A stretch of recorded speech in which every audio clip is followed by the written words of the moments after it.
Hey, it's Saul Overman. I'm going to take this opportunity to show the scope mount system that I use on my M1 Carbine.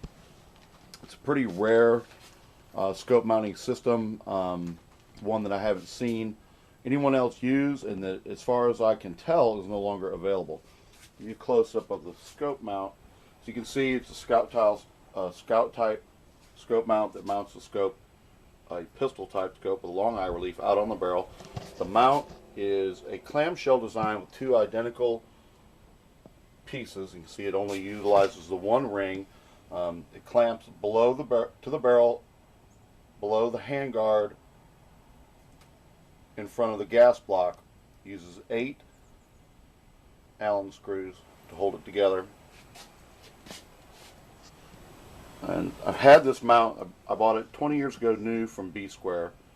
It's no longer carried by B Square. I don't see it in their catalog, and I don't see it at any other site where they sell scope mounts or rings.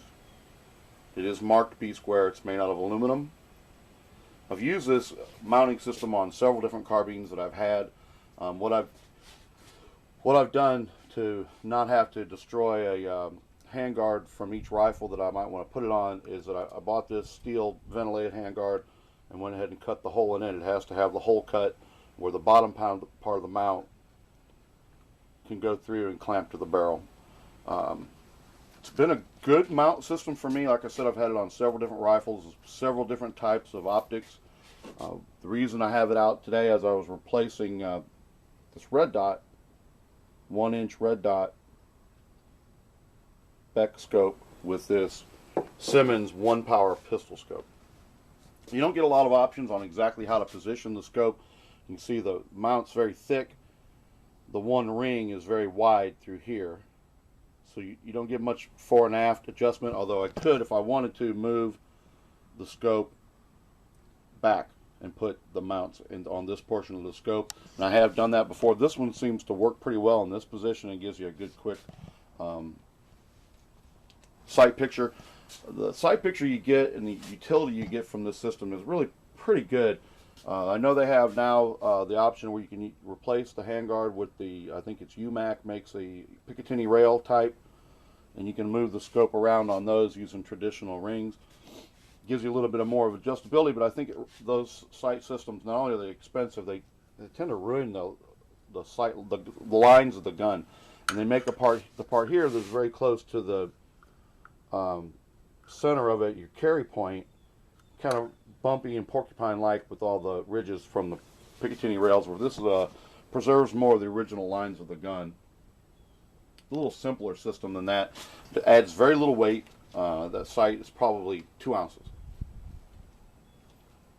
So the whole width of the scope and everything, probably not weighing more, adding more than maybe 10 ounces to the gun. Using a forward system like this on M1 Carbine gives you great amount of flexibility in being able to hit fast-moving targets. You don't get a lot of magnification. Like I said, this is a 1-power. I have had 2 powers on here before that I liked, and a 4-power on here that I didn't like. Restricted the field of view too much. If anybody has any information about these B Square mounts, where I might be able to obtain another one, I'd sure like to hear from them. Like I said, B Square no longer carries them. I'm not sure why if they ever were popular or why they fell out of popularity and they quit making them. I've never seen anybody at the range with a setup like this before. The only real drawback that I found with it is it's a little difficult to do a change out of the optics.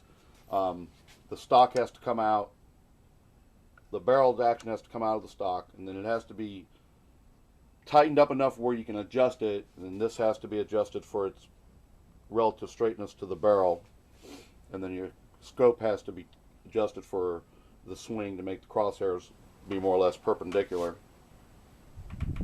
And then it all has to go back into the stock for a final check and then take them back out and tighten up. So it's kind of a lengthy process to change out the optics in it, but I found that once they're in there and it's tightened up good, it tends to stay pretty well locked down, and you can use Loctite on it, which I have done in the past. Show you the sight picture. I can here. There is a space at the bottom of the mount that allows you to use the original iron sights, and actually gives you a pretty good sight picture down them. Let's see if I can, there we go. I'll zoom a little bit and get down a little bit lower there. You can see that you can use the original aperture sight on the scope, no problem, or on the rifle with no problem. You can also use that as a method to help do a rough sighting in of the scope if you change out the scopes, by placing the aperture sight on a target, clamping it into a vise like this, and then adjusting the scope to sight on that target. You can actually get really close to a final zero on it. I usually zero these small scopes at 100 yards.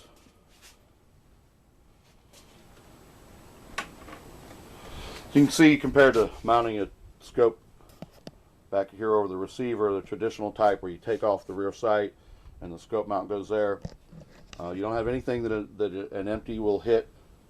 It's all free, just like the original design, and it also leaves the carry point free for you to carry the gun. So that's it. That's our rare M1 carbine scope mount system. I'll do a video hopefully next week of this rifle being shot with this new scope. I'll be wanting to sight it in. The reason I like the red dot system on this, I liked it a lot. The problem I have with it is I got tired of finding the batteries dead all the time. I don't get to go shooting that much, and it's kind of a drag. You get out to the range, you didn't bring an extra battery, and that thing's been left on, it's dead. It gets bumped on real easy. I did like the red dot though. I don't know if I can get a picture that shows the sight picture here. If I can zoom on in. Not really. At any rate, if anybody has any information or where I can obtain one of these sights, I'd certainly like to hear from them. I'd like to have another one. Show both sides of it. Alright, well, thanks for watching. This is Saul. Have a great day.